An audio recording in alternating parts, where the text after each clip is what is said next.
오늘 저 이제 세화고등학교 동창회, 미니 동창회 한 18명이 있는 단톡방 중에서 3분의 1, 3분의 1 좀 넘네. 7명이 모였는데요. 홍대 앞에서 오다가 5714번을 놓쳐가지고, 그게 여기 광명 오는 거거든요. 버스 3번에 택시 한 번 타고 왔어요. 예전 같으면은 영등포나 그런 데서 바로 택시를 탔을 텐데, 근데 요즘에는 우리 이제 저를 순수하게 이렇게 후원하시는 분들이 생겼고, 며칠 전부터. 그래서 제가 최대한 돈을 아끼고 술을 자제하는 이제 방식으로 실천에 들어갔거든요. 그래서 이제 동창회에서 2차까지 하고 왔는데, 2차는 이제 커피 마시고, 찬 5분만 더 빨리 나왔어도 훨씬 저렴하게 올 수 있었는데, 한 1,500원에 올 거를 한 7,000원에 왔네요. 자, 오늘 굉장히 기분 좋은 몇 가지 뉴스를 들었어요, 동창들한테. 일단은 저는 그 가수 중에서 그 싸이만 후배인 줄 알았는데, 성시경이 세화고 후배래요. 그러니까 싸이 밑에쯤 되나 봐요. 그러니까 싸이 뭐 위에가 류시원이고, 그 류시원 바로 밑에가 이필모인가 되고, 그 위에 김태우라고 있었어요. 그 저랑 입학 동기인데 1년 늦게 졸업한 그 친구는 이제 그 이화여대 조덕현 선생 전시회 때 만나서 대화를 했죠. 저는 1년 후배인 줄 알았는데 입학 동기라고 하더라고요. 그래가지고 그때 동기인 줄 알았죠. 그래서 이제 제가 얘네들을 저번에 언제 만났었냐면, 그러니까 2000 지금 19년 1월이죠. 그러니까 2017년 11월에 만났네요, 얘네들 저번에. 동창들. 그래서 그때 제가 비트코인 얘기를 했었나 봐요. 이게 장기적으로 이거는 실험실에 지고, 이게 뭐늘 하던 얘기를 한 거죠. 제가 비트코인이 폭락할 거라고 얘기한 게 2016년 후반기예요. 그러니까는 그때부터 얘기해서 한 1년 후쯤에 또 얘기를 한 거예요. 2017년에. 그때 한참 비트코인이 올라가고 있었거든요. 근데 뭐 해외 주식 투자까지 하는 친구가 한 명 있었던 거예요, 거기에. 이 친구가 비트코인 투자를 했던 거예요. 그래가지고 제 얘기를 들은 거예요. 그래서 이제 그게 계속 기억에 남았대요. 이제 11월 달에 얘기를 들었으니까 12월 달에 고점을 찍었거든요. 2,700만 원까지 간 거죠. 지금은 400만 원이잖아요. 처음에 이제 사람들이 들어갈 때가 200, 300, 400, 500 이때 들어갔다가 2,700만 원까지 갔다가, 이제 거기서 그게 12월이었나 봐요. 그러니까 이제 11월 달에 저한테 그 얘기를 들었죠, 이 친구가. 그래서 12월 달까지 이제 계속 가는데 좀 불안할 거 아닙니까? 저한테 그 얘기를 들었기 때문에. 그리고 다른 친구가 자기한테 이제 또 물어봤다는 거예요. 비트코인. 이제 얘는 이제 주식 투자를 늘 하는 애니까. 비트코인 어떠냐고 물어봐서 제 얘기를 해줬대요. 영훈이가 나름 미래학자인데 비트코인 안 된다고 하더라. 그래서 그 친구는 비트코인에 안 들어봤어요. 그리고 얘는 이제 계속 가지고 있다가 계속 느낌이 안 좋더라는 거야. 이제 찝찝하죠.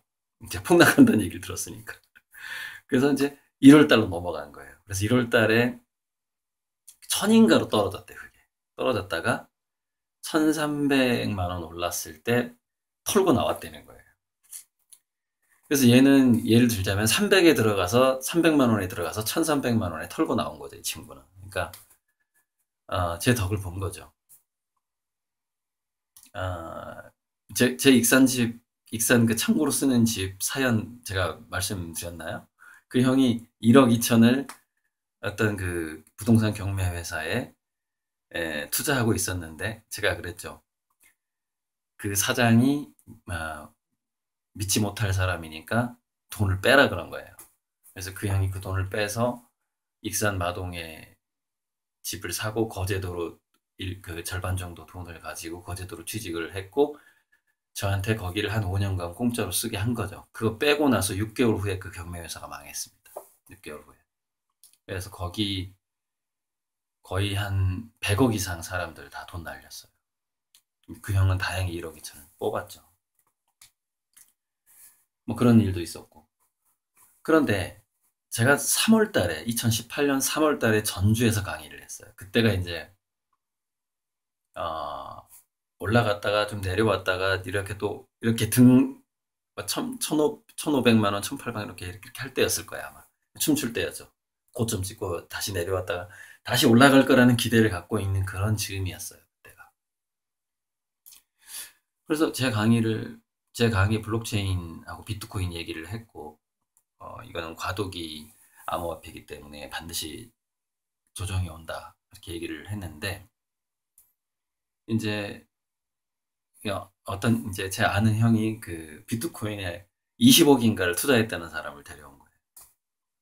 그래서 이제 같이 커피를 마셨어요. 그래서 뭐라고 또 저도 자신할 수가 없잖아요. 전 느낌은 오는데 언제 떨어진다 이렇게 이걸 알 수가 없으니까. 그래서 제가 딱 한 가지만 물어봤어요. 비트코인 많이 투자하셨다고 얘기를 들었는데 그것이 분산 투자가 맞냐? 최소한 3분의 1 이하냐? 당신이 가지고 있는 자산 중에서 그 유동자산 중에서 3분의 1 이하냐? 정말 분산 투자했냐? 이렇게 물어봤어요. 그랬더니 나름대로 분산 투자를 했대요. 그나마 다행이다 싶었죠. 그럼 한 3분의 1만 날리면 되니까 재산을. 그리고서 딱 2주 후에 비트코인이 망가집니다. 아마 2주가 한 10일 후쯤일 거예요. 저랑 그렇게 얘기하고 나서. 그래서 마음속으로 그 사람이 분산 투자였길 바랬죠. 그런데 분산 투자가 아니었던 거예요. 나중에 제가 얘기를 들어봤는데 얼마 전에 그 얘기를 들었어요. 그분이 그때 비트코인이 폭락하고 나서 자녀 학원비를 못 줬답니다. 그럼 얼마나 많은 걸 거기다 투자했다는 얘기예요. 내가 분명히 분산 투자가 맞냐고 그때 물어봤는데 자녀 학원비도 못 냈고요. 뭐 또 무슨 회비도 못 냈고 계속해서 이제 그 밖에 못 나오는 거예요. 제 친구는 제 얘기 듣고 그래도 폭락한다고 했으니까 살짝 떨어지는 걸 봤잖아요. 다시 반등할 때 팔았고 그 사람은 상당히 더 올라 있던 시점이었지만 저는 위험하다고 얘기를 했는데 안 판 거예요. 그러면 도대체 얼마를 날렸다는 얘기입니까? 물론 좀 과장해서 20억 투자했다고 했지만 학원비도 못 내고 그 좀 전에 얘기했던 그 경매회사 제가 그 돈 빼라고 했던 그 경매회사 200억이라고 자랑했어요. 저한테 가진 자산이 200억이라고. 완전 망가졌어요. 완전히 망가졌어요. 한 사람은 20억 가지고 있다고 투자했다고 해서 자녀 학원비도 못 주는 상황이 됐고 한 사람은 200억을 가지고 있다고 했는데 또 역시 자녀 학원비도 못 주는 상황이 됐어요.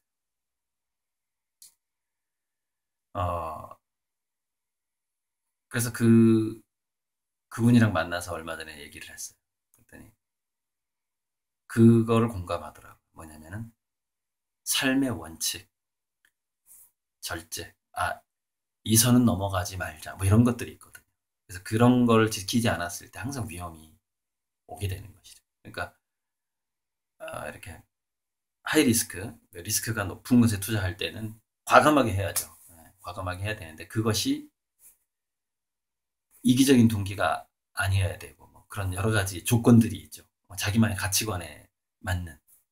근데 저 같은 경우에는 이제 돈을 이렇게 많이 쓸 때는 항상 이타적인 동기였거든요. 내가 더 돈을 벌겠다고 해서 이렇게 돈을 많이 쓰고 그런 적은 없어요. 그냥 다 이타적인 동기에 의해서 그렇게 해왔죠. 그래서 항상 미래를 예측한다는 것은 분명히 과학적인 근거에다가 과거의 통계, 역사에 대한 공부, 그 다음에 뭐 개인적인 느낌, 그 다음에 뭐 터무니없는 그러니까 뭐 근거 없는 예언가들의 예언들, 아, 그다음에 인간의 본성에 대한 연구, 어, 그런 모든 것들을 다 통틀어서 그런 느낌들이 나오는 거거든요. 굉장히 많이 주워드는 게 많아야 돼요. 본 것도 많아야 되고. 자, 그래서 이 얘기를 제가 유튜브에서 할까 말까 좀 고민스러운 게 2019년 예언 중에서 제가 그 예전에 노스트라다무스 예언, 3차 대전 예언 중에서 해 뜨는 나라로 그 어떤 전쟁이 번진다는 그 구절이 나온단 말이죠. 하늘에서 불이 서방의 한쪽에 떨어져서 남부에서 해 뜨는 나라로 번질지니 마르스에게 세 번째로 무기가 주어지리라. 이 아주 유명한 그 노스트라다무스 예언이고 저는 이것을 노스트라다무스 그 불어 원전으로 봤단 말이에요. 그 예언을. 음, 그 예언은 아직 진행 중이에요. 그 끝난 게 아니거든요. 진행 중이고. 그래서 해 뜨는 나라는 일본 아니면 한국이란 말이죠. 노스트라다무스 예언 중에서. 어떻게 넘어가고. 최근에 굉장히 확 적중률이 높다고 하는 바바반가라는 그 장님 예언가 예언 중에 2019년에 이쪽 아시아 극동, 아시아 쪽에서 대지진이 일어난다는 예언이 있단 말이에요. 일본이겠죠, 당연히. 근데 그게 2019년이라고 딱 찍었다라는 거예요. 뭐 믿거나 말거나 하지만은. 그런데 이거는, 이 과학적인 근거는 너무너무 충분해요. 그러니까 일본의 그 어떤 지질학자들도, 지구과학자들도, 대규모 지진이 언제 터져도 이상하지 않다, 이렇게 얘기하거든요, 일본은. 일본은 워낙에 그 밑에가 불의 몰이에 들어있는 데다가 연중 그 땅의 이동이 굉장히 많아요. 1년에 한 5cm씩 움직이는 데가 많아요. 우리나라는 1cm, 2cm씩 움직일 때. 땅 자체가 엄청 많이 움직이고, 땅이 많이 움직이면 응축력이 그만큼 많이 쌓이는 것이고, 대지진의 전조가 되는 것이고.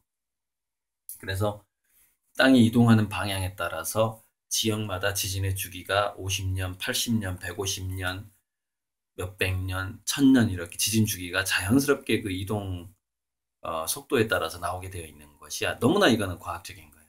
단, 땅의 지질 자체가 우리가 정확하게 예측할 수 없기 때문에 지진이 언제 터질지를 예측을 못하는 겁니다.